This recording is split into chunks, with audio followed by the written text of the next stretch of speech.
Hey, good morning, everybody. My name is James Bara. I'm the Vice President of Software Development and Nearshore Operations for Curity, based in Miami Gardens in Miami. And for the past 20 years, I have been in software development, everything from QA tester to developer, software dev manager, all hats, all sorts. I think that's kind of the nature of software, of just fixing problems where you find them. That's super exciting, James. Thanks so much for making time to join us on the Ivy podcast. Before we go on and talk about all the great stuff you're building at Curity, maybe give us a thumbnail version of your career prior to that. Yeah, sure thing. So start off in software dev when I was still in university at Georgia Tech. I was actually an intern at Google quite some time ago, so I was blessed to have the opportunity to work there. Through there, I found out I enjoyed kind of solving problems, and I have found that kind of people are the most complicated engineering challenge there is. So my career has grown from QA to developer to dev manager to tech lead. Not necessarily in the order that most people would think it would be. At some point, I was a dev manager and I wanted to get back into tech. So I went back to a tech lead. But ultimately, I came back down the path of leading teams. Worked at Amazon for a little bit, working on some of their AI integration in their mechanical warehousing. I've had the wonderful opportunity to work all over the world, Switzerland and Zurich, in Kyoto in Japan, Bay Area, Washington, Bellevue, all those types of things. So very happy and very blessed to be able to have worked with a lot of people over a number of big companies in my career. And now recently I have found myself coming back to a smaller company with Curity because I'm proud of the mission. I'm proud of what Curity is doing and making IT health software to better the lives of seniors, our kind of our most neediest population. And we are creating software right now that's going to give them better quality of care with VIP service. So taking my lifetime of experience and putting it towards a worthy cause is something that makes me happy and challenged every day. That's very exciting, and thanks for sharing that very diverse backgrounds and having worked in in technology and software engineering. It definitely resonates on so many levels, and I have there's quite a few areas I want to dive into. But before we do that, maybe tell us a little bit more about what Curity does. What are you currently building within the organization? Maybe an overview of what the company is all about. Yeah, absolutely. So Curity is a wholly owned company by the ChenMed family of companies. So ChenMed is a value-based care company in South Florida who has been doing amazing value-based care for now 25 plus years, and one of the only profitable players in the industry right now. It's all privately and family owned. Curity is their technical arm of it, and what we are doing is we are taking the current platforms that have been created inside of our centers and creating them in a SaaS model so that we can distribute them, and not just for sale, but the idea is we're trying to propagate the idea of value-based care. So we want to even be able to sell this to our competitors for them to be more profitable so we can actually change healthcare. So a couple examples of what we're doing. We have a number of different brands, and our brands are specific to the actual population. So we've got dedicated, we have Chen Senior, we have Gen Care, we have a new brand we've launched called Intune Health, which brings our value brand to a lower age demographic. So previously we've worked with seniors, and the idea is because we want to give care to our neediest populations. But recently we have found that our methodology works so well that folks who are in their 30s and 40s are wanting to actually take advantage of this as well to become even healthier earlier in their life. So we launched a brand called Intune Health. And Intune Health is kind of the very same thing that we do with our other brands, but it's very virtual forward. Folks who love applications, love working with things over their phone, virtual visits, all types of things, whether it's going to be on the phone, via some device, whether in person, or a blend of all those things for better overall health, right? So my teams right now, we have a number of different applications that spread across all the brands, but ultimately the bread and butter is how do we automate care at the clinic? How do we automate billing? How do we make sure that if there are medications that they show up for the right people? How do we give our doctors, our care coordinators, and the patients the data that they need to live longer, better, happier, healthier lives? That's super exciting, and thank you for sharing that. And having spent, your career in organizations of different size, and you mentioned on a global scale, from technology to software innovation, can can you share a little bit more insight into some of the trends and maybe some of the insights that you personally follow that you're very excited about, whether that's in telehealth, maybe in healthcare in general, or just overall technology trends? Just curious to get your perspective on some of the, insights that you're personally very passionate about. Yeah, absolutely. So I'll give you three, and obviously one of them is why we're here on this podcast today. And I'll mention that one last. So really the first one is empowerment for the developers. As technology changes, as we can do more, you're bringing more and more closer to the developer. Whereas organizations used to be huge, and you have a dev org, a QA org, a build release org, a compliance org, all those things. What's happening is we're getting good guidelines and good standards and good automation, and we're getting it smaller and smaller, so it's more empowered and closer to the developer, so you can go faster, right? As a developer, nothing frustrates you more to build some code and have it sit on the shelf somewhere. And as a leader, nothing frustrates me more than when my developer says, yeah, it'll be 3 weeks, because it takes me one day to develop and 2 weeks and 6 days to actually get it approved through the process. So the more we bring closer to the developer, the faster they're empowered to run their own destiny, and the more accountable for and responsible they are for their own success. So that's number one.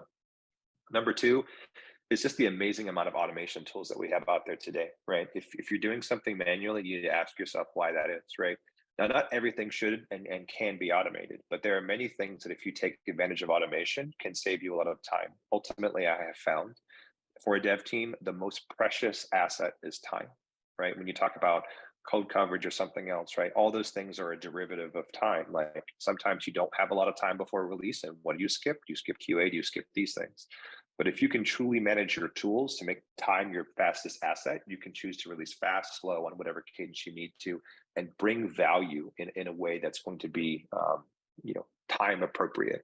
So the automation tools are fantastic, and there's so many great examples in the market out there. I will say, like, my favorite plug for one of them is Sonar. If you're not using Sonar for your QA testing and those types of things, it's an easy win. It's an easy setup. And then lastly, a trend that I'm looking forward to, and we're going to talk about more today, is globalization of skills and nearshore development labor. So for the past probably, 12 or 13 years so, I have been really dedicated in founding, training, teaching, onboarding, and then hyper ramping software development teams in other countries. And let me kind of tell you why that is, and I'll break through a few definitions, and then John, I'll let you ask me a few more questions. But as we continue to virtual this world and more things can be done with great conversations like this, we find ourselves saying, let's look for the best talent, not just talent that's sitting here, or not just talent that I can move to me, right? There's a lot to be said about having co-located talent, and we can talk about some of those things as we dive deep, but you could have co-located talent in a different location that gives you access to a different talent pool with different hiring constraints and speeds, with different run rates and speeds, with different skill sets. So as an executive, what I think about is I have this much time in a year. Here's what I want to deliver value on, and here's the budget roughly that I have to do these things, right? I'm going to say, how can I look at my workforce from a total world capacity, and how do I align my organization to be productive, right, with certain areas at certain times, at certain run rates and certain speeds, to get the maximum value. Now, please realize I didn't say cheapest cost. A lot of folks think, hey, James, if you move to different operations in for example, Latam or in Asia or something, you're just going for the lowest cost. That's not what I said, right? Because very often these offices can be potentially more more expensive than certain areas in the United States. What I did say is to drive maximum value. So we'll dive into that. But overall, I'm super excited to see that those nearshore expansion spots that we can talk about later have really been growing some great talent. It allows for some great culture blending across the company, and it really gives companies a multifaceted view. So as opposed to just being a single location, you could be many locations that blends many cultures. It truly adds strength to an organization. Yeah, that's super exciting, especially it's timely to what we're currently dealing with coming out of pandemic, and a lot of executives, most of whom are subscribers to listeners of the Ivy podcast, and the reason that they do subscribe is because they want to hear the practical recommendations and strategies from fellow executives at organizations of various size. And the one of the topics that keeps coming up, especially lately, is structuring your workforce, whether that's from a fully remote or going into some type of a hybrid setup, hybrid environment. And also when you add another layer of complexity, also tapping into the nearshore markets. What are some of your initial thoughts when it comes to building that culture of innovation, that culture of experimentation, where you're not necessarily co-located, but you also now bringing into another, team, maybe that's, not onshore, maybe nearshore. Maybe share some thoughts from a standpoint of just, initial ingredients that you need to look for when it comes to just building that culture of innovation. Yeah, absolutely. Yeah. So if you're an executive and you're out there listening, let me ask you a question. When you're asking folks to return to the office, are you doing it for them or are you doing it for you? So one of the things that people need to consider is that when they're driving the culture of the company does not come from the folks who are in charge. The culture of a company comes from everybody who's at the company. Now, tone and expectation and core values, obviously that's done by the board and the executives, and hopefully everyone aligns to those. But culture is not those things, right? Culture is one aspect of your organization, and culture is everyone. So I'm going to give a kind of a edge case example that will help demonstrate this. If you are a company who is 100% in person and you went into the pandemic and everyone had to be remote, and you're coming back and your entire company is struggling and saying, why do we have to come back to the office? We're productive. Ask yourself, why do you think people are struggling, right? Why do you think that your company is struggling in this way, right? Are you doing it for them or are you doing it for you? Do you have the expectation that folks will be more performant in the office? Do you have the expectation or the assumption that the culture will be better in the office? And sometimes, by the way, the answer might be yes, right? There are some industries that are super amenable to being in person, some that are amenable to being virtual. But that doesn't mean you have to be one or the other. My advice to executives who are listening out there when it comes to something like this is not going to go away. And as the industry continues to evolve in different ways, what I suggest you do is evaluate your options and find out what it is you're willing to pay for your choice, right? If your choice is truly in person, then you have to realize you might get lower quality talent at a higher cost. And if that's what you want, that's okay. I'm not saying you will, but I'm just saying your talent pool shrinks from the folks who both live there and willing to move there, right? Um, if you embrace a hybrid option, right, of coming to the office some days and being virtual some days, ask yourself, what's the value in that? What are you getting for that? Now, nearshore is an interesting proposition, and let me quickly define three things, right? So, staff augmentation, nearshore, and offshore. And I think these things there's a stigma around this, so let's just elephant in the room and talk about it right now. Staff augmentation is when you hire a company, whether it be contractors, wherever they're located at, to do a job for you at a certain cost. Right. So I own a software company. I've got database A, I have database B. I'm going to hire you for $300 to migrate database A to database B. All you're viewed to me as capacity. You're like a battery. There's nothing wrong with that. So I give you a great example of how all of us do this in our normal lives. Most of us don't care about our natural gas provider. We just need natural gas, right? There's nothing wrong with a relationship that is a utility. So when you're talking about staff augmentation, that is a utility relationship. Has nothing to do with core values. It's did you move database A to database B? There's a lot of that out there. And there's nothing wrong with using those things. The next is offshore. Here's how James personally defines offshore. Offshore resources are resources that are not based in your home country, that are usually 6 or more hours away from your time zone. And let me kind of tell you why I quantify that. When you get to be more than 6 hours away from your base of operating time zone, it's very difficult to work on the same time zone that your company standardized in. You have to have different processes because you're working at night. You have to have handoff processes. And generally, not always, but generally, when you're more than 6 hours away, the country is far enough that there are cultural norms and differences that are very significant. So you have to have interaction points differences. You have to have cultural respectiveness, all those things to be important for offshore. A great example of offshore is that if I had an office based in Miami, Florida, and I wanted to work in Mumbai, India, or if I wanted to work in Cambodia, or if I wanted to work in other countries, that is such a large enough time difference and change that we'd have to have fundamental changes to our practice to support those extra people in our organization, right? Now, some folks do staff capacity and offshore, where they hire somebody and they're kind of quote contractors, where they kind of treat them like a contractor and try to treat them like a statement of work. It's an interesting blend of those things. And lastly, let me talk about nearshore. Nearshore is when you're usually within 2 or 3 hours, so less than 6, right? So if you're in the United States, for example, everything from the coast of Florida all the way to California just draws a stripe down the world. So you're basically including all of Central America and all of South America, so all the LATAM states. Now it can be a little bit interesting if you have folks in Brazil and you have folks who are in Monterrey, Mexico, because that's like a stretchy time difference with daylight savings. Sometimes it's 4 hours, sometimes it's 6. However, just think of it: United States, Central America, South America.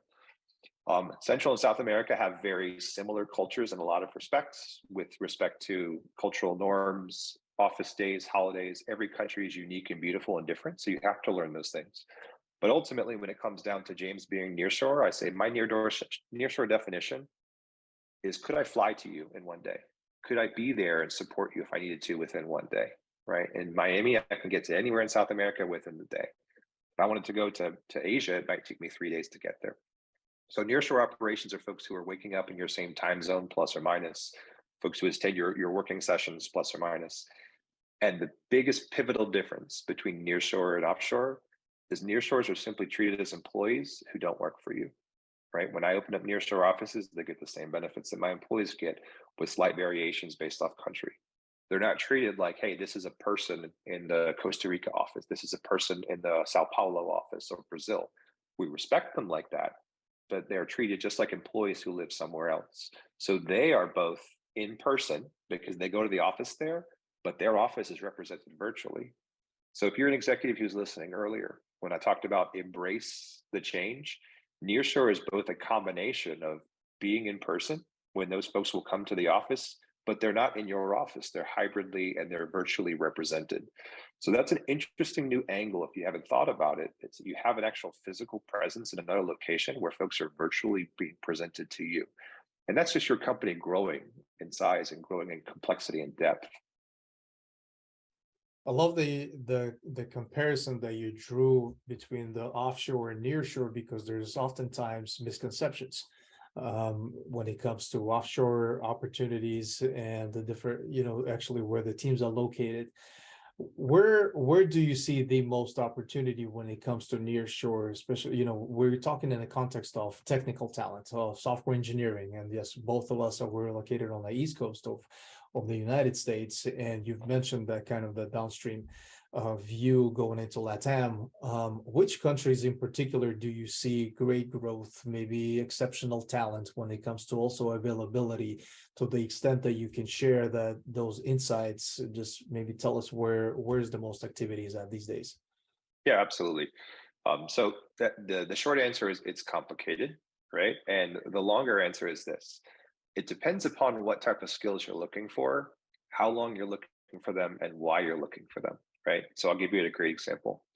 There are many countries who have unbelievable talent, but if their infrastructure is not necessarily set up correctly and due to their laws, it may be very difficult to have base of operations there. So there are a lot of countries right now that are super growing and their university systems are fantastic. But once folks graduate, it's very difficult to have a true point of presence that will be practically valuable. And this is a random example, but let's just say in Chile, right? Let's say a great university in Chile, but people can't afford to live in university forever, so they move back. But the infrastructure is not great. Doesn't matter how smart the person is; it's very difficult to have them as a remote resource and a nearshore resource. Now, if you're thinking about opening in Chile and you say, "Hey, James said bad infrastructure," that's just a hypothetical example here. So let me talk to you about what I've actually seen that's been practical, and a few skill sets that are helpful, and how I came about to getting that information. So the first is, and kind of my favorite actually, is Colombia. I'm actually wearing their shirt today, which by pure happenstance. Um, it is a very developing country in a lot of ways with respect to culture and tradition, and it's a beautiful country in that nature of people work very hard and dedicated. They have a number of great universities that are putting out people in back-end languages and front-end languages and UX and product. So all those aspects, and specifically in Colombia right now, in Medellin, so Medellin is their nickname, is kind of the Silicon Valley of South America, right? So tons of major tech companies down there, Rappi's down there, Latam Airlines is down there, Avianca, like all the major tech companies that are based out of South America have huge points of presence. In addition to people like Amazon and Microsoft and HP and Intel, like one of the world's largest Intel factories is actually not in the United States nor in Asia. It's actually in the Latam space. But ultimately, when you think about, you have to ask yourself, like, talent wise. So Medellin is my favorite inside of Colombia, but Colombia is a great place to work. Other places like Costa Rica and San Jose is a very popular place. It has been for about 10 years. The talent is exceptionally talented in that space, but it's super competitive, right? So if you don't have a foothold in that space, it tends to be hard because you're competing with folks like Microsoft, you're competing with folks like Facebook, you're competing with folks like Amazon. And moving into a new space, folks think, hey, I want to work for a US based company with great benefits. This person pays X dollars, this person pays X plus $2, right? And the benefits are different. So you have to ask yourself, like, how big do I want to go into a certain country? Brazil, there's a lot of talented folks in Brazil. The pipeline's great. The infrastructure is fantastic. There are so many countries that have opportunity there. What you really need to do is find yourself a trusted partner, right? And a plug for the IB podcast. I've been working with My Base Pay for a long time, and a lot of you probably are familiar with them. They have some great recommendations on where you can find talent. But let me tell you this: what you should never do is just pick one person to tell you what to do, right? What you should do as an executive, go out there and attempt to find good data and find a good data that potentially supports a position. But just because one country is the cheapest doesn't mean it drives the most value, right? So you should segment your organization and say, why is it we're doing this? Why is it we want to go near shore, right? And I'll tell you, a lot of folks want to go near shore because it's very hard to hire in the US. It's very hard if you have 60 developer recs and you want to hire 60 developers. My guess, and you think of your head real quick, how long it would take you to hire 60 developers. My guess is that number is over 3 months or 4 months, right? It would take you over 4 months to hire 60 solid developers, especially if you're wrestling them to come to the office every day, especially if you're wrestling to be hybrid. Whereas in Nearshore, an average Nearshore event, I can spin up about 30 developers who are super, super solid in about 2.5 weeks. And that's just because the pure availability of resources in other countries and the fact that we're willing to pay a premium, right? Like, the goal of Nearshore is not about lowest cost. The goal of Nearshore is realizing value. And actually, in general, the reason that we're able to be successful in Nearshore is that we'll come and pay a higher rate than other employers there. So we get employees, and not even employees, that's a bad word to say.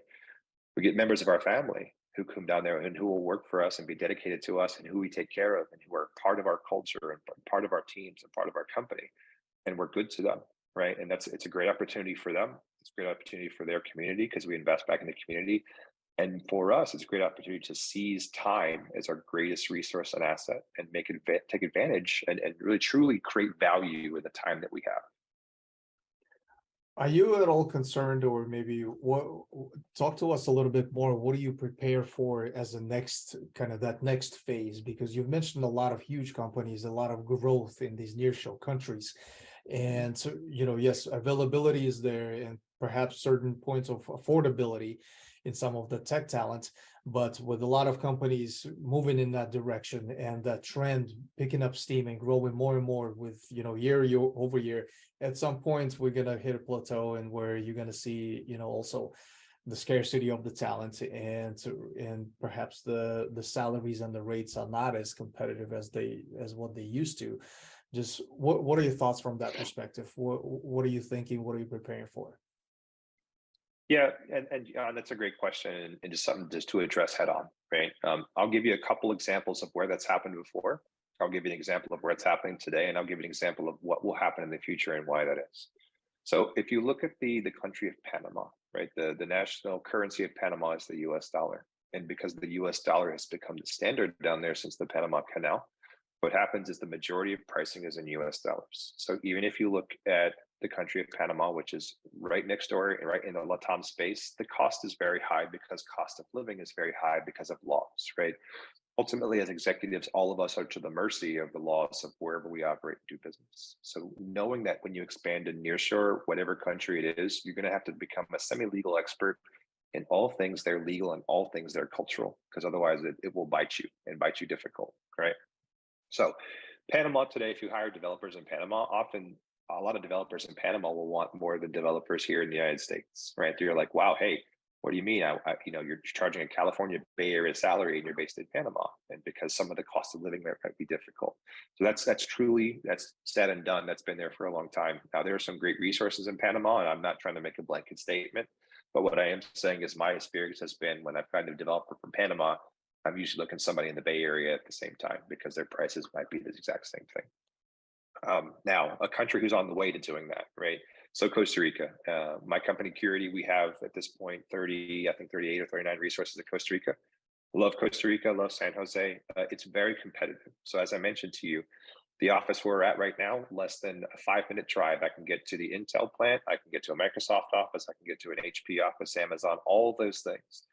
And what happens is when there's great talent, you get folks who want to come in and work with great talent. And that inherently will create competition, right? When you have competition, you have to either raise your benefits or give people incentives and motivations to want to stay with you. So we've done a little bit of both, right? Over my time there in Costa Rica, with Curity being Curity, we have a very compelling and driving mission to change healthcare. Now it's for a different country. So my folks in Costa Rica are thinking like, hey, we're making a difference but for somewhere else. So we're trying to tie that back to what's important for them and how can we make changes for them and how can we potentially take what we're doing and apply it in great spaces to help the people of Costa Rica at some point in the future. There's no promises, but we're trying to do those things and we're doing them in earnest. That's number one. Number two is that, and to be frank, we pay more, right? So we pay more for a resource there. It's significantly more telling as opposed to saying, hey, we're going to value your time, your contribution, and we'll genuinely compensate you fairly. A lot of folks go nearshore because they're looking to pay the least and get the highest value. And in my opinion, yes, you might pay the least and you might get good value, but if your employees are not dedicated, if they're not passionate, if they're not caring, you're not going to get full potential. And even if you get full capacity, that doesn't mean full potential. Full capacity is the amount of work somebody can do over a period of time. Full potential is who they could become or what they could do over a period of time, which are two very different things, right? So if people don't love what they do, they'll work for the check. If people love what they do and who they work with, they'll come to work, but they're enjoying it and they're going to make it better because it's their place, it's their home, it's their family.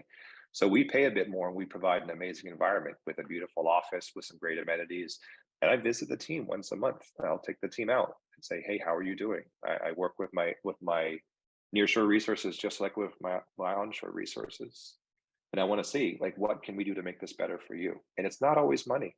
Most of the time folks aren't asking for more money. They're saying like, hey, can we come in an hour later? Can we have this day off? Right. It's about being human in that sense. So that's currently happening in Costa Rica, and that's okay. We're going to flex that market, and I'm going to love and continue to invest there. Lastly, I'll give you an example where it's wide open space right now. So I mentioned Medellin in Colombia. That's kind of the Silicon Valley. There's unbelievable amounts of talent right there, and there are companies who are just now starting to invest in that space, whether it be in Medellin, in Bogota, in Cartagena, in Cali, in numerous locations in Colombia. You can find amazing talent for a very cost-effective rate for folks who are passionate, caring, and dedicated. I've had 0% turnover in my offices since I've started there. And the reason why is because I treat them like people. And you find folks on the more junior end of the scale. So that's another question, John, you asked me earlier, like where should I look for talent and what kind of talent? It depends on what type of team you want to make. If you want a team of all experts, of all A players, of all 100% people who can work on their own, no supervision, no nothing, you better hire folks in the United States. Like that's what you're looking to get because you're going to pay for it. If you're looking for folks who are more junior, who you can grow a career, who will be more loyal, but need more handholding and coaching, Latam is an excellent opportunity to take a team that's junior and build them in a course of 6 months or 9 months into a very, very high performing team for a very, very cost effective rate. So Medellin, Colombia is great in that sense. Bogota is not short after, but it rains every day there, and I'm a huge fan of the rain. So that's why I picked with the sunshine. So to bring it all together, if I'm an executive or of software development IT organization, and I'm looking to explore options, diversify and go the nearshore route, what are some of the initial steps that I am undertaking in order to make sure that this entire program is, part of the overall company vision? It's not just a tiny experiment, but at the same time, I set myself up for success from the very beginning. What types of partnerships should I form? How would I structure the initial first hires? Maybe talk a little bit further about those initial steps that you would take if you were starting all over again. Yeah, sure thing. So the first thing before you do any of those, I would ask yourself why it is you're doing what you're doing, right? So with respect to nearshore, your staffing in general, right? You have a need somewhere, right? And you have to yourself, like, why it is I'm doing what I'm doing. And there's going to be drivers behind that need, right? Some of it might be to make money. Some of it might be to fix a gap you have. Some of it might be to reduce costs. Whatever that is, ask yourself your driver, right? And if your driver is going to be something that is time sensitive, right, then you could consider nearshore. And the reason I say time sensitive again is because hiring is difficult. Like hiring quality talent in a fast period of time can be challenging in the United States. And I don't envy recruiters because you have 800 recruiters sometimes for two candidates, and it's like a hey, who's going to give the most and who's going to flex the most, and you're so worried about talent attrition. So if you have a time box and you have a serious need, then I'd consider some nearshore. And then how do you get started with that? The short answer is you should ask somebody who's done it well and then copy them, right? I believe in this, the core value of Amazon, which is steal shamelessly and give credit where credit's due. So I worked at Amazon for a long time. And I'll tell you, if somebody has a good idea, you don't have to go out there and think about like, how do I have a new good idea that's different? Ask them, how did you do it, right? How did you make that wheel? And then say, will you teach me? There are a lot of companies out there who will happily sit down with you and say, hey, I'll give you 15 minutes of my time for a beer and I'll walk you through what we do, right? So the first thing is get some information. And that does not mean go to 15 consultants' websites and say, like, who's operating in what countries. That doesn't count, right? Talk to folks who have done it before and say, what did you do and what do you regret doing? Get your information first. Second, if you say, you know what, okay, I talked to 3 or 4 guys and ladies, and I think this might be a good idea, go with a trusted partner, right? If you don't have base of operations somewhere, that's like picking a random country for vacation and hoping to show up and just do business there. It's going to be tough, right? So find out somebody who's done it first and get yourself a good engagement. Now, I've got a number of strategic partners. I think I've mentioned one, I've used my base pay before, and I've worked with many partners in the past, and I hope to work with many partners in the future. My goal is to find the best at doing what I want to do and then learn it, right? So I've been doing nearshore now for 12, 13, 14, 15 years. And I'm still learning something new every day. And then maybe I'll do it on my own at one point. But I find for me, if I leverage folks who already have good connections with HR and payroll, who already know the legal understanding of those countries, who already understand how to operate and incorporate in those spaces, that's one less lower bar of entry I have to pay, right? So understanding and finding a trusted partner. And then lastly is running an experiment, right? But an experiment doesn't mean low cost investment, right? It doesn't say, let me just hire 2 people and quote, see how it works, right? Because I truly believe that you're going to get out of something what you put into it, right? You've heard this 100 times in 100 ways. You get what you pay for, right? And you're going to get back what you invest into. So if you just pick 2 random people in a country and say, look, let me hire them and give them no love and attention, no onboarding, like no welcoming them to a family, they're going to be a battery for you. And there's nothing wrong with that. Like, let me be clear. Let's go back. There are times when you want to engage somebody to pay them to move database A to database B, right? Like, that's okay. I'm paying you for a solid amount of work.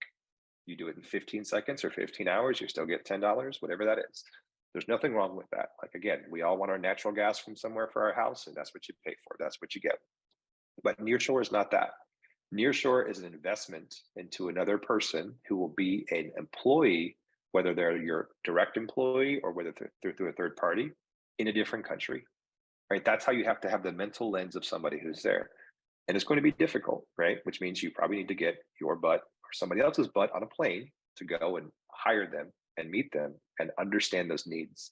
So it's a steep investment to start with. That's your time, not necessarily money, right? But like investing your time and effort into training, coaching, and growing those spaces will yield significantly. So let me recap that for you, John, because I know I said a lot here. If you're going to try something new in this space, don't pretend to invent it and be the best.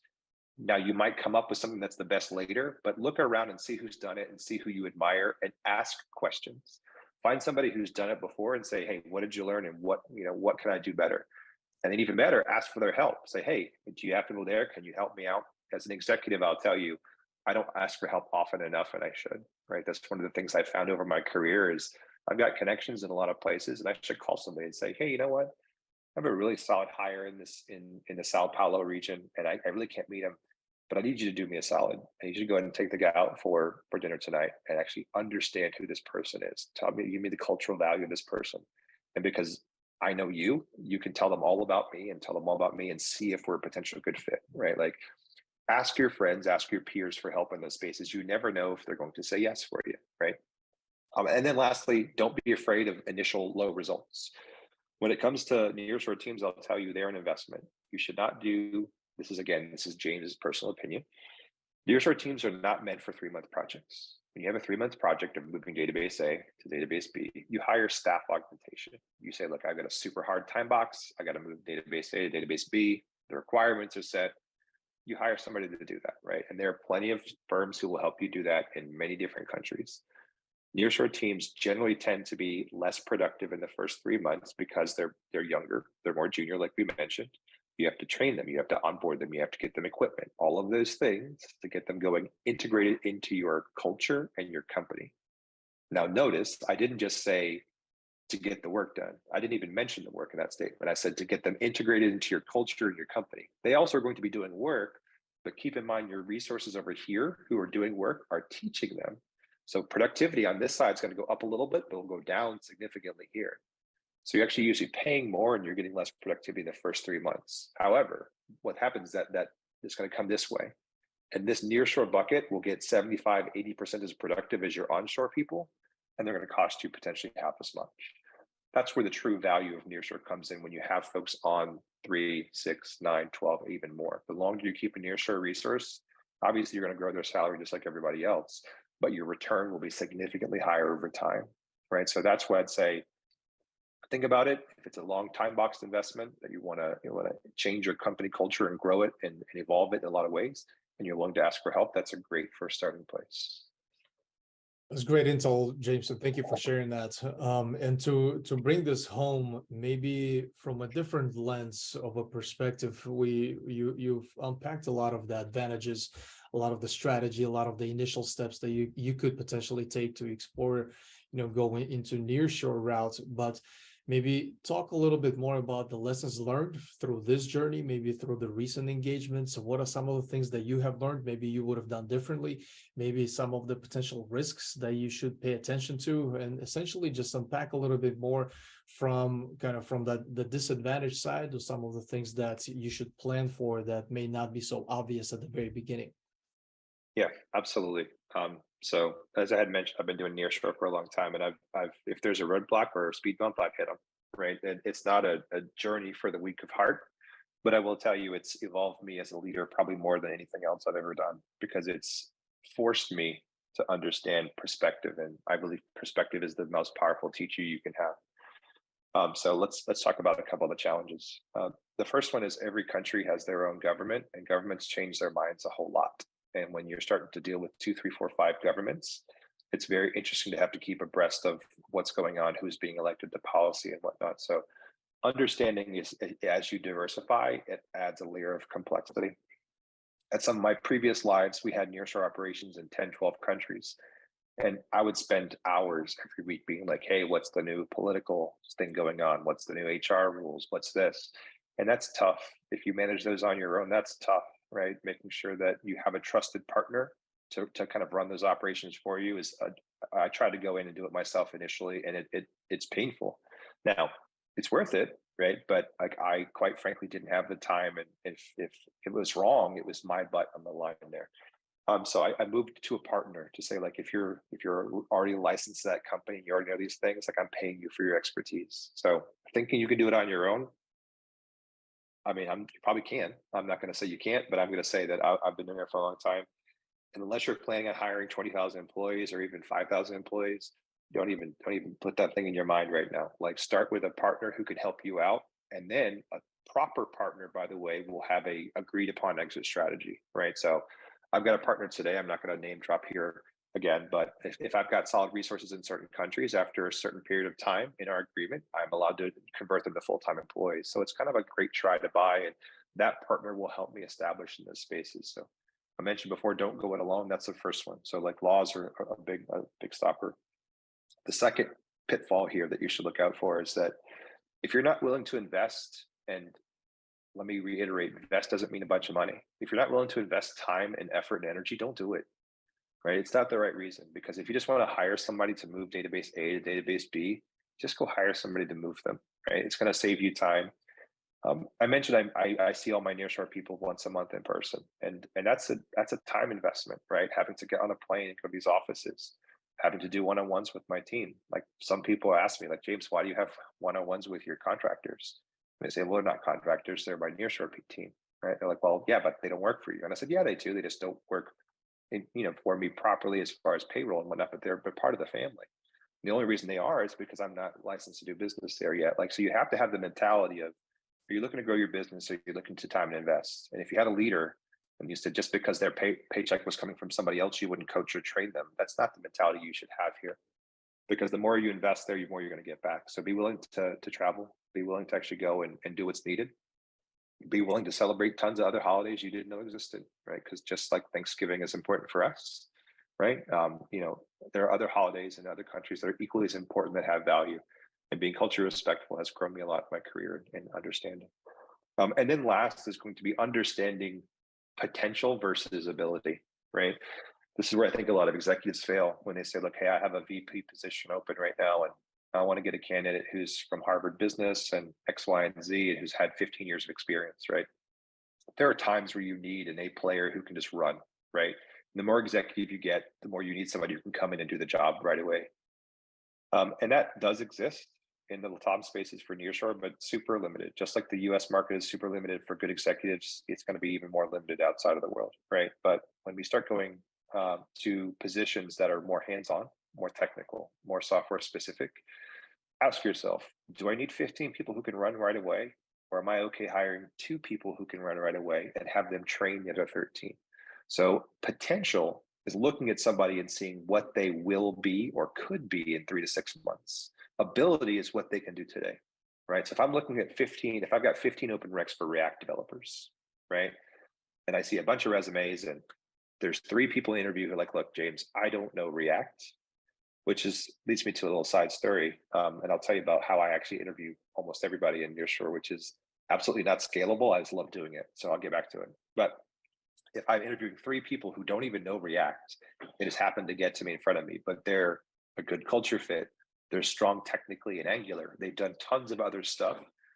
And I asked them, how quickly could you learn React, right? I'm like, well, maybe it might take me 2 weeks. I have to think in my head, right? Like, hey, I could not hire somebody, or I could wait and hire somebody else, but this person has all what I'm looking for except that little piece.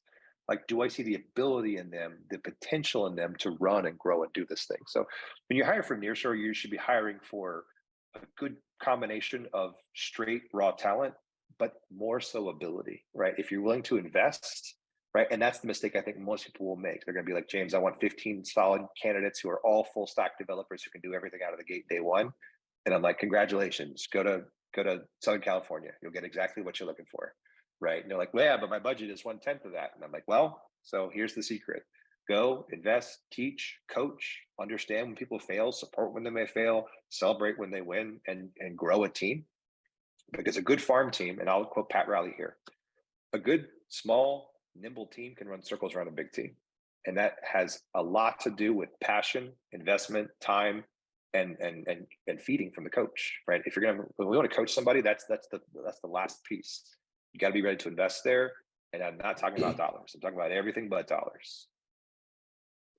Oh, absolutely, James. You've been very generous with the insights, the information you shared with us today, which definitely begs for a part 2 of this, which we've discussed. We're going to plan an executive roundtable webinar event, more specifically with some case studies and practical, evaluation of how to do certain things when it comes to Nearshore. So for all of our listeners, just definitely look out for the announcements and event postings from that perspective, probably in the first part of next year. James, I can't thank you enough for your time today. I personally learned quite a bit, and like with majority of the guests on the Ivy podcast, what I love doing is actually follow-up recording in about a year, where we revisit the conversation from a year ago and see if everything we've discussed still makes sense, still applies. So I'm definitely looking forward to doing that with you as well. Yeah, absolutely. I think I'm hoping it'll still be the same. I hope that I can come back with a few more lessons learned. The only thing I can guarantee you is I'll be more handsome in a year. How about that? Everything else is subject to chance. Great. Thanks so much.